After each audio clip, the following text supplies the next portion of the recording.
On the flip side of that, we saw the Warriors highlight as well. We talked about KD, we talked about Steph, and you talk about 62 points and still losing. How does this happen? Because that's when you need the other couple of all-stars to actually perform as such. We saw Klay Thompson late in the game. He had an opportunity, but he still made the right play to Andre Iguodala. And we didn't talk about Draymond Green at all. He's been virtually pedestrian since he's returned from his injury. Can I ask a question? So we saw the Jazz, they get this win, and then we watch the Rockets. Whose win is better? What's more telling? Because I think we had high expectations of both of these teams, and maybe they're coming alive now. The win the Jazz got against the Golden State Warriors were more telling. Number one, they're under 500. They were like the darlings of the Western Conference last year. Donovan Mitchell came out of nowhere as a rookie. So they really needed a quality win, especially at home, and they did it on the defensive side of the basketball. No, it's a night filled with firsts. It's the first time Golden State lost to an under 500 team this year. It's the first time KD and Steph ever scored 30, both of them in a game, and they would lose.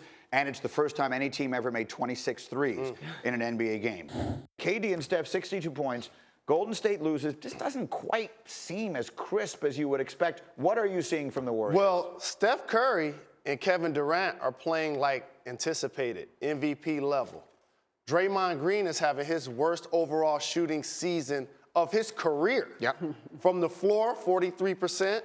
From three, 20%. Also, Klay Thompson, who shot 44% from three last year, is shooting 33%.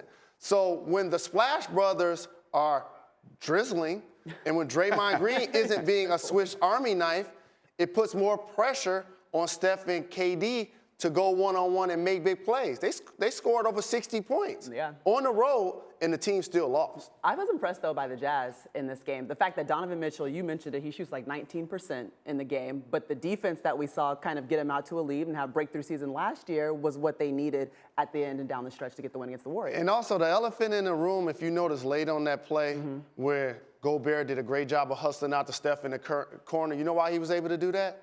Because Boogie ain't there, okay? Yeah. So all of the guys they're relying on right now, Jones, who's out, Looney, Jerebko, and Bell, they're not nearly as productive as DeMarcus Cousins is going to be. And you could tell by the way the Golden State Warriors are struggling versus certain matchups.